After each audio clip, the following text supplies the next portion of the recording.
Hello friends, welcome to SM study point. Friends, আজকে আমি তোমাদের কাছে আলোচনা করব হিস্ট্রি থেকে টেট 2। টপিকটা হলো সৈয়দ আহমদের সমাজ সংস্কারমূলক অবদান। তোমরা ভিডিও ট্রান্সক্রিপ্ট না করে দেখো, আশা করি তোমাদের প্রত্যেকেরই কাছে আসবে। কনসেপ্টটা এরকমভাবে তৈরি হয়েছে, বিভিন্ন টেক্সট বুকস থেকে শেষে গুরুত্বপূর্ণ কিছু কোশ্চেন নিয়ে আলোচনা আছে। তোমরা যারা যারা আমার কাছ থেকে নোট নিয়েছো অবশ্যই নোটটার সঙ্গে মিলিয়ে দেখে নেবে নোটটা কীরকম হয়েছে, অবশ্যই কমেন্ট সেকশনে জানাবে। যারা যারা নোট নিতে চাও অবশ্যই যে স্ক্রিনে দেওয়া নাম্বারে ফোন করে বিস্তারিত জেনে অবশ্যই নোট নিতে পারো। এবং যারা যারা আগের ভিডিওগুলি দেখতে চাও অবশ্যই প্লে লিস্টে গিয়ে দেখবে, একদম টপিক অনুসারে ভিডিও বানানো আছে। তাহলে চলো আমরা স্টার্ট করছি। আমাদের কাছে প্রথমেই কি আছে দেখো, এখানে বলা হয়েছে মুসলমান সমাজে সংস্কার আন্দোলন। ঠিক আছে, এটা হলো পয়েন্ট। এখানে নাম্বার ওয়ানে কি বলা হয়েছে, স্যার সৈয়দ আহমেদ খান ও আলীগড় আন্দোলন। স্যার সৈয়দ আহমেদ খান এবং আলীগড় আন্দোলন, এখানে কি বলা হয়েছে, 19 শতকে ভারতীয় মুসলমান সমাজেও সংস্কার আন্দোলনের আগ্রহ লক্ষ্য করা যায়। কখন? 19 শতকে। কাদের মধ্যে? মুসলমান সমাজের মধ্যে ওই আগ্রহ লক্ষ্য করা গিয়েছিল। এই বিষয়ে প্রথমেই দেওবন্দার উল উলাম আন্দোলনের উল্লেখ করা যায়। ঠিক আছে, এখন নেক্সট কি বলা হয়েছে, মোহাম্মদ কাসিম নাকতাওয়া এবং রশিদ আহমেদ গঙ্গোহী এই আন্দোলনের প্রবর্তক করেন। ঠিক আছে, কে? নাকতাওয়া এবং রশিদ আহমেদ গঙ্গোহী। ঠিক আছে, ব্রিটিশ বিরোধী এই আন্দোলন হিন্দু মুসলমান ঐক্যের উপর জোর দিয়েছিল। এটা কিসের উপর জোর দিয়েছিল? হিন্দু এবং মুসলমান ঐক্যের উপর বিশেষ করে বেশি জোর দিয়েছিল। তবে মুসলিম সমাজে সার্বিক অনগ্রসরতা ও কুসংস্কারের বিরুদ্ধে বলিষ্ঠ আন্দোলন গড়ে তুলেছিলেন স্যার সৈয়দ আহমেদ খান। কাদের বিরুদ্ধে? দেখো, বলা হয়েছে হিন্দু এবং মুসলমান ঐক্যের উপর বিশেষ করে জোর দিয়েছিলেন। আর এই সার্বিক অনগ্রসরতা এবং কুসংস্কারের বিরুদ্ধে বলিষ্ঠ পদক্ষেপ গ্রহণ করেছিল আমাদের স্যার সৈয়দ আহমেদ খান। ঠিক আছে, আশা করি এই জায়গাটা তোমরা খুব সুন্দর করে বুঝতে পেরেছ। নেক্সটে কি আছে দেখো, ক নম্বরে বলা হয়েছে সৈয়দ আহমদের আদর্শ। ঠিক আছে, এখানে বলা হয়েছে স্যার সৈয়দ আহমেদ খান 1817 খ্রিস্টাব্দে দিল্লির এক অভিজাত পরিবারে জন্মগ্রহণ করেন। কোথায় জন্মগ্রহণ করেছিলেন? দিল্লির এক অভিজাত পরিবারে। কখন জন্মগ্রহণ করেছিলেন? 1817 খ্রিস্টাব্দে। ঠিক আছে, প্রাচ্য ও প্রাচ্যত্ব শিক্ষায় তার বিশেষ জ্ঞান ছিল। আর এই যে সৈয়দ আহমেদ খানের প্রাচ্য এবং প্রাচ্যত্ব শিক্ষার বিশেষ জ্ঞান ছিল। মুসলমান সমাজের অনগ্রসরতা ও কুসংস্কার তাকে ব্যতীত করে। আর মুসলমান সমাজের মধ্যে যে অনগ্রসরতা এবং কুসংস্কার ছিল তাকে অনেকটাই ব্যতিব্যস্ত করত। ঠিক আছে, তিনি সংস্কারের মাধ্যমে মুসলমান সমাজের অগ্রগতি ঘটানোর কাজে আত্মনিয়োগ করেন। আর এই যে এই স্যার সৈয়দ আহমেদ খান কি করেছিল? মুসলমান সমাজের মধ্যে অগ্রগতি ঘটানোর কাজে আত্মনিয়োগ করেছিলেন। ঠিক আছে, রামমোহন রায় যেমন ধর্ম সংস্কারের মাধ্যমে সমাজ সংস্কারের উদ্যোগ গ্রহণ করেন, আহমেদ খানও সেই পথ অনুসরণ করে মুসলিম সম্প্রদায়ের মধ্যে পরিবর্তন আনতে চেয়েছিলেন। রাজা রামমোহন রায় যেরকম করে ধর্ম সংস্কারের মাধ্যমে সমাজ সংস্কারের আন্দোলনের উদ্যোগ গ্রহণ করেছিলেন, ঠিক সেই পথে অবলম্বন করেছিলেন স্যার সৈয়দ আহমেদ খান মুসলিম সমাজের উন্নয়নের জন্য বা পরিবর্তনের জন্য। ঠিক আছে, নেক্সটে কি আছে দেখো, নেক্সট এখানে বলা হয়েছে তিনি পাশ্চাত্য শিক্ষার সঙ্গে ইসলামের সমন্বয় সাধনের নীতি গ্রহণ করেন। পাশ্চাত্য শিক্ষার সঙ্গে ইসলামের সমন্বয় সাধনের নীতি গ্রহণ করেছিলেন।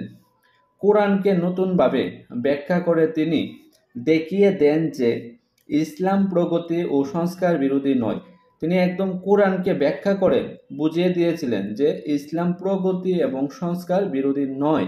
ঠিক আছে, নেক্সট কি বলেছে দেখো, এতপর মুসলিম সমাজের অনগ্যতা, প্রাচীন দৃষ্টিভঙ্গি ও কুসংস্কার দূর করার জন্য তিনি কঠোর সংগ্রাম শুরু করেছিলেন। আর মুসলমান সমাজের জন্য অনগ্রসরতা এবং প্রাচীন দৃষ্টিভঙ্গি এবং কুসংস্কার দূর করার জন্য তিনি কঠোর সংগ্রাম শুরু করেছিলেন। ঠিক আছে, নেক্সট কি আছে দেখো, নেক্সট এখানে বলা হয়েছে খ নাম্বার, সৈয়দ আহমদের সমাজ সংস্কারমূলক কারজাদি। ঠিক আছে, এখানে বলা হয়েছে একজন সমাজ সংস্কারক হিসাবে স্যার সৈয়দ আহমেদ খান অবদান শ্রদ্ধার সঙ্গে স্মরণ করতে হয়। তিনি ধর্মান্ধতা, সংকীর্ণতা ও বিচ্ছিন্নতাবাদকে ঘৃণা করতেন। ধর্মান্ধতা এবং সংকীর্ণতাকে তিনি ঘৃণা করতেন। প্রথম জীবনে তিনি হিন্দু মুসলমান ঐক্যের নীতিতে বিশ্বাসী ছিলেন। আর প্রথম জীবনে কি ছিল? হিন্দু এবং মুসলমান সমাজের ঐক্যের উপরে তিনি বিশ্বাসী ছিলেন এবং হিন্দু ও মুসলমানদের তিনি সুন্দরী ভারত কন্যার দুইটি চোখের সঙ্গে তুলনা করেন। ঠিক আছে, কিন্তু পরবর্তীকালে তিনি মুসলিম সাম্প্রদায়িকতার প্রতি আকৃষ্ট হয়ে পড়েন। পরবর্তী সময়ে স্যার সৈয়দ আহমেদ খান মুসলিম সম্প্রদায়ের প্রতি বেশি করে আকৃষ্ট হয়েছিলেন। নারী মুক্তি, নারীর শিক্ষা বিস্তার এবং পর্দা প্রথা দূর করার জন্য তিনি নিরলস চেষ্টা চালিয়ে যান। অর্থাৎ পর্দা প্রথা মানে এখানে যারা মুসলিম সমাজের মধ্যে মুখ ঢেকে রাখতো তাদের কথা বলা হয়েছে। ঠিক আছে, নেক্সট কি আছে দেখো। মুসলমান পুরুষদের বহু বিবাহ ও তখন তালাক দেওয়াকে তিনি সামাজিক উন্নতির প্রধান অন্তরায় বলে মনে করেন। অন্তরায় মানে বাধা আর কি। ঠিক আছে, কি বহু বিবাহ এবং যখন তখন তালাক দেওয়াটা এটা সমাজের উন্নতির প্রধান অন্তরায় বলে মনে করেন স্যার সৈয়দ আহমেদ খান। ঠিক আছে, নেক্সট কি বলেছে? সৈয়দ আহমেদ উপলব্ধি করেন যে প্রাচ্যত্ব শিক্ষা বিস্তারের মাধ্যমে মুসলমান সমাজের উন্নতি সম্ভব। আর সৈয়দ আহমেদ খান এটা বুঝিয়ে দিয়েছিলেন যে প্রাচ্যত্ব শিক্ষা বিস্তারের মাধ্যমে সমাজের উন্নতি সম্ভব। মুসলমানদের মধ্যে ইংরাজি শিক্ষা বিস্তারের জন্য তিনি 1864 খ্রিস্টাব্দে গাজীপুরে একটি ইংরাজি বিদ্যালয় স্থাপন করেন। কবে? 1864 খ্রিস্টাব্দে। কোন জায়গাতে? গাজীপুরে। কি করেছিলেন? ইংরাজি বিশ্ববিদ্যালয় স্থাপন করেছিলেন। ঠিক আছে, একদম সুন্দর করে কনসেপ্টটা যদি তুমি ভালো করে পারো অবশ্যই তুমি আনসার করতে পারবে। তাহলে এই জন্য একমাত্র এসএম স্টাডি পয়েন্টই হলো একদম টেক্সট বুক থেকে কনসেপ্ট নিয়ে সঙ্গে কোশ্চেন আনসার আলোচনা করে। তোমরা অবশ্যই যদি ভালো লাগে লাইক কমেন্ট করে জানাবে। এই বছরে তিনি ট্রান্সলেশন সোসাইটি প্রতিষ্ঠাতা করেন। আর এই বছরে তিনি ট্রান্সলেশন সোসাইটি নামে একটি প্রতিষ্ঠান স্থাপন করেছিলেন। এই সোসাইটি পরে আলিগড় সায়েন্টিফিক সোসাইটি নামে পরিচিত হয়। আর এই সোসাইটি পরবর্তী সময়ে আলিগড় সায়েন্টিফিক সোসাইটি নামে পরিচিত হয়েছিলেন। নেক্সট কি আছে দেখো। মুসলমানদের মধ্যে প্রাচ্যত্বের রাজনৈতিক ভাবধারা প্রসারের জন্য তিনি মোহামেডান ও এডুকেশনাল কনফারেন্স নামেও একটি সংস্থা প্রতিষ্ঠাতা করেন। ঠিক আছে, তারপরে নেক্সটে কি আছে দেখো। স্যার সৈয়দ আহমেদ খান শ্রেষ্ঠ কীর্তি ছিল 1875 খ্রিস্টাব্দে অক্সফোর্ড ও কেমব্রিজ বিশ্ববিদ্যালয়ের অনুকরণে Aligarh Mohammedan Anglo oriental college প্রতিষ্ঠাতা। ঠিক আছে, কবে এটা করেছিল? 1875 খ্রিস্টাব্দে। কাকে অনুকরণ করে? অক্সফোর্ড এবং কেমব্রিজ বিশ্ববিদ্যালয়ের অনুকরণ করে। ঠিক আছে, এই কলেজের প্রথম অধ্যক্ষ ছিলেন থিওডর বেক। আর এই কলেজের প্রথম অধ্যক্ষ ছিলেন থিওডর বেক। এই কলেজকে কেন্দ্র করেই মুসলিম সম্প্রদায়ের মধ্যে নবজাগরণ ঘটে। আর এই সম্প্রদায়কে কেন্দ্র করে মুসলিম সম্প্রদায়ের মধ্যে নবজাগরণের উত্থান ঘটেছিল। ঠিক আছে, এই কলেজেই পরবর্তী সময়ে আলিগড় বিশ্ববিদ্যালয়ে পরিণত হয়। আর এই কলেজই পরবর্তী সময়ে আলিগড় বিশ্ববিদ্যালয়ে পরিণত হয়েছিলেন। নেক্সটে কি আছে দেখো আমাদের কাছে। নেক্সটে এখানে আছে আলিগড় আন্দোলন। ঠিক আছে, সৈয়দ আহমেদ খানের নেতৃত্বে ও তার অনুরাগীদের সহযোগিতায় আলিগড় কলেজকে কেন্দ্র করে ভারতে যে রাজনৈতিক ও সামাজিক আন্দোলন গড়ে ওঠে সেটি আলিগড় আন্দোলন নামে পরিচিত। ডেফিনেশন কখনোই আসবে না, জাস্ট জেনে রাখার জন্য এবং বোঝার জন্য। আলিগড় আন্দোলনের একটি গুরুত্বপূর্ণ লক্ষ্য ছিল মুসলিম সম্প্রদায়ের জীবন। ঠিক আছে, নেক্সটে কি ছিল? মধ্যযুগীয় কুসংস্কার ও জড়তা থেকে মুসলিম সমাজকে মুক্ত করে আলিগড় আন্দোলনেই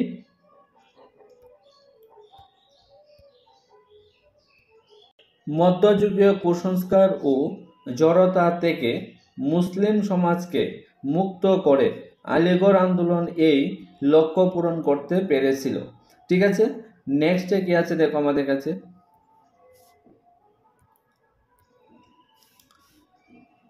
আলিগড় আন্দোলনে মুসলিম সমাজকে নবজীবন দান করেছিল, আর আলিগড় আন্দোলনে মুসলিম সমাজকে নবজীবন দান করেছিল।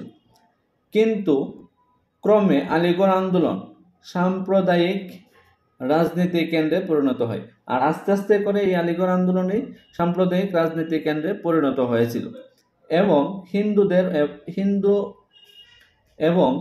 হিন্দুদের ও ভারতের জাতীয় কংগ্রেসের বিরোধিতা করা এর প্রধান কর্মসূচিতে পরিণত হয়। ঠিক আছে, নেক্সটে কি আছে দেখো আমাদের কাছে।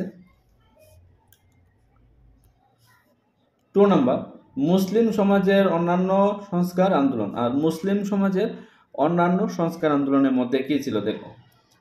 মুসলিম ধর্ম ও সমাজ সংস্কার আন্দোলনের চিরাগ আলীর নামেও বিশেষভাবে উল্লেখযোগ্য।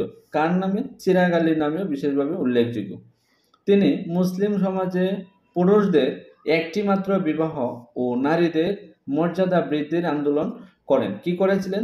পুরুষদের একটি মাত্র বিবাহের কথা এবং নারীদের মর্যাদার বৃদ্ধির কথা আন্দোলন করেছিলেন। জেলার মির্জা গুলাম আহমেদ কাদিয়ান বিখ্যাত আহমদিয়া সম্প্রদায় প্রতিষ্ঠাতা করেন। কিসের সম্প্রদায়? আহমদিয়া সম্প্রদায় প্রতিষ্ঠাতা করেছিলেন। নেক্সটে কি আছে দেখো। এই সম্প্রদায় অত্যন্ত রক্ষণশীল ছিল, আর এই সম্প্রদায় অত্যন্ত রক্ষণশীল ছিলেন। এরা নারীদের পর্দা, পুরুষদের বহুবিবাহ ও তালাক প্রথাকে রক্ষার জন্য আন্দোলন করেছিলেন। তারা কি করেছিল? তারা একদিকে নারীদের পর্দা প্রথা এবং পুরুষদের বহুবিবাহ প্রথা, তালাক প্রথাকে রক্ষার চেষ্টা করেছিলেন। 1885 খ্রিস্টাব্দে লাহোরে আঞ্জামান এ হিমায়েত এ ইসলাম নামে একটি ধর্মীয় ও সমাজ সংস্কারবাদী সংস্থা প্রতিষ্ঠাতা হয়। ঠিক আছে, নেক্সটে কি আছে দেখো। ফ্রেন্ডস, এতক্ষণ আমরা আলোচনা করেছি সৈয়দ আহমেদ থেকে প্রথমে কনসেপ্ট। এখন আমরা আলোচনা করব গুরুত্বপূর্ণ যে কিছু কোশ্চেন নিয়ে। তোমরা ভিডিওটা স্কিপ না করে শেষ পর্যন্ত দেখো, আশা করি তোমাদের প্রত্যেকেই কাজে আসবে। তাহলে প্রথমেই কি আছে দেখো, এখানে বলা হয়েছে মুসলমান সমাজে জ্ঞান বিজ্ঞান প্রসারকে কে সায়েন্টিফিক সোসাইটির প্রতিষ্ঠাতা করেন? মুসলমান সমাজের জ্ঞান বিজ্ঞান প্রসারে কে সায়েন্টিফিক সোসাইটি প্রতিষ্ঠাতা করেন? আনসারটা হবে স্যার সৈয়দ আহমেদ খান। ঠিক আছে, স্যার সৈয়দ আহমেদ খান প্রতিষ্ঠাতা করেছিলেন। নাম্বার 2, স্যার সৈয়দ আহমেদ খান প্রতিষ্ঠিত কলেজটির নাম কি? ঠিক আছে, এটা হবে Aligarh Mohammedan Anglo oriental college. ঠিক আছে, নেক্সট কি আছে 3 নাম্বার, কোন ভারতীয় মুসলমান ব্রিটিশ শাসনাধীন নাইট উপাধি লাভ করেছিলেন? এটা হবে স্যার সৈয়দ আহমেদ খানের নেতৃত্বে। কার নেতৃত্বে? স্যার সৈয়দ আহমেদ খানের নেতৃত্বে।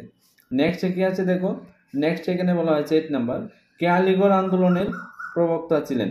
এটা হবে আনসার স্যার সৈয়দ আহমেদ খান ছিলেন আলিগড় আন্দোলনের প্রবক্তা।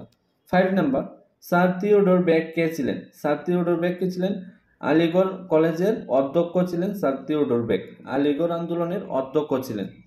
উর্দু পত্রিকা তাহাজিব উল আলাকের সম্পাদক কে ছিলেন? এটা হবে স্যার সৈয়দ আহমেদ খান। ঠিক আছে, স্যার সৈয়দ আহমেদ খান। নেক্সট কি হবে দেখো 7 নাম্বার, সৈয়দ আহমেদ খান সম্পাদনা করতেন একটি ইংরাজি পত্রিকা, নাম করো। এটা হবে আনসারটা হবে পায়োনিয়ার পত্রিকা। ঠিক আছে, নেক্সট 8 নাম্বার কি আছে, কে কংগ্রেসি আন্দোলনকে অস্ত্রবিহীন যুদ্ধ বলে অভিহিত করেছেন? এটা হবে স্যার সৈয়দ আহমেদ খান অভিহিত করেছিলেন। 9 নাম্বার, সৈয়দ আহমেদ খান অন্যতম লক্ষ্য কী ছিল? মুসলিম সমাজের শিক্ষার বিস্তার ঘটানো। নেক্সট কি আছে দেখো 10 নাম্বার, কোরআন হলো প্রতিটি মানুষের প্রামাণ্য গ্রন্থ। কে বলেছেন? এটা বলেছেন সৈয়দ আহমেদ খান বলেছিলেন এই কথাটা। ঠিক আছে, নেক্সট কি আছে দেখো।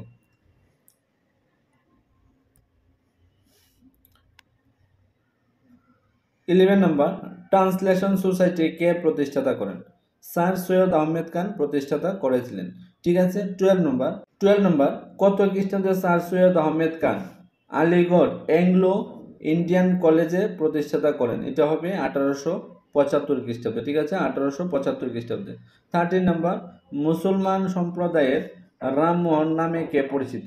এটা হবে স্যার সৈয়দ আহমেদ খান। যেমন আমাদের হিন্দু সমাজের মধ্যে রামমোহন বলা হয় রাজা রামমোহন রায়কে, সেম ভাবে মুসলমান সমাজের মধ্যে সৈয়দ আহমেদ খানকে রাজা রামমোহন বলা হয়।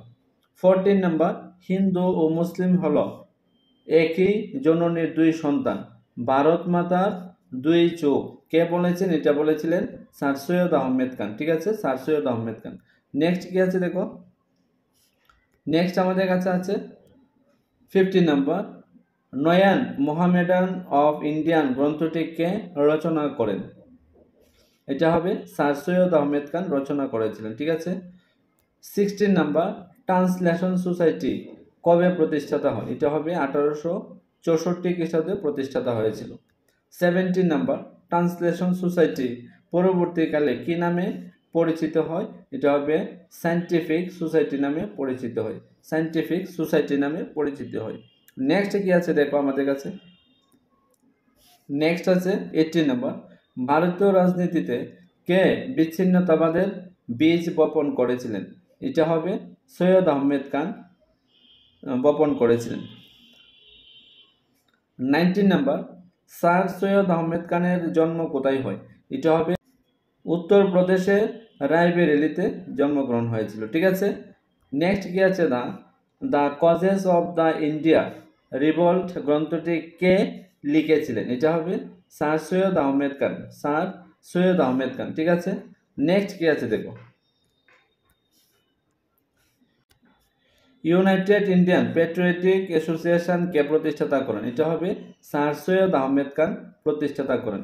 ইউনাইটেড ইন্ডিয়ান প্যাট্রিয়টিক অ্যাসোসিয়েশন কত খ্রিস্টাব্দে প্রতিষ্ঠাতা হয়? এটা হবে 1888 খ্রিস্টাব্দে, 1888 খ্রিস্টাব্দে।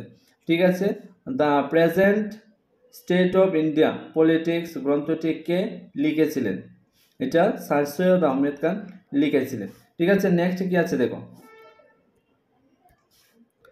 24 নম্বর বলা হয়েছে ভারতের রাজনীতিতে দ্বিজাতি তত্ত্বের ভিত্তি কে স্থাপন করেছিলেন?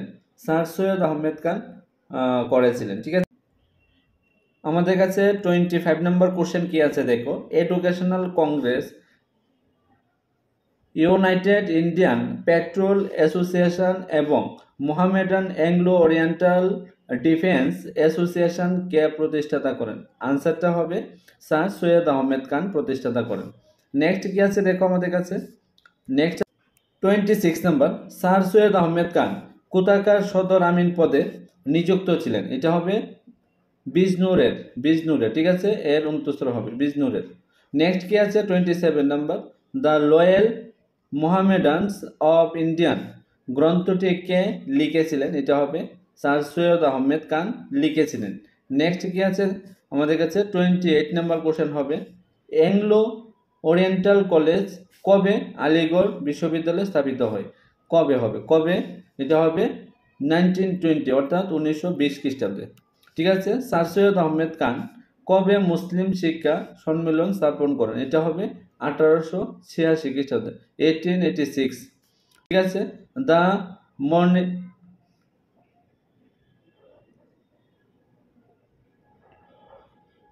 মটেনি ইন বিজনুর,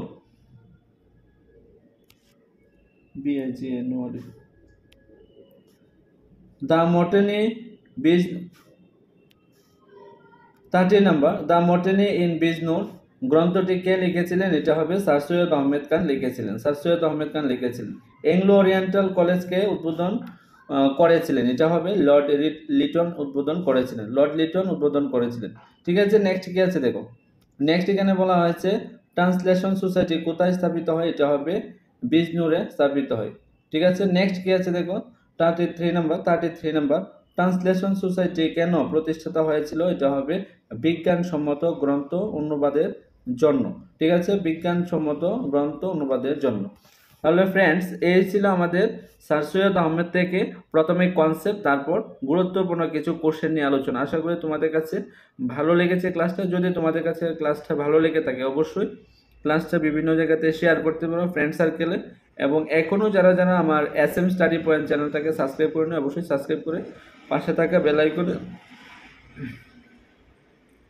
এবং এখনও যারা যারা আমার SM স্টাডি পয়েন্ট চ্যানেলটাকে সাবস্ক্রাইব করে নিও, অবশ্যই সাবস্ক্রাইব করে পাশে থাকা বেল আইকনে চাপ দিয়ে রাখতে পারো টপিক অনুসারে ভিডিও পেতে এবং মক টেস্ট দিতে লিঙ্কে ক্লিক করে মক টেস্ট দিতে পারো।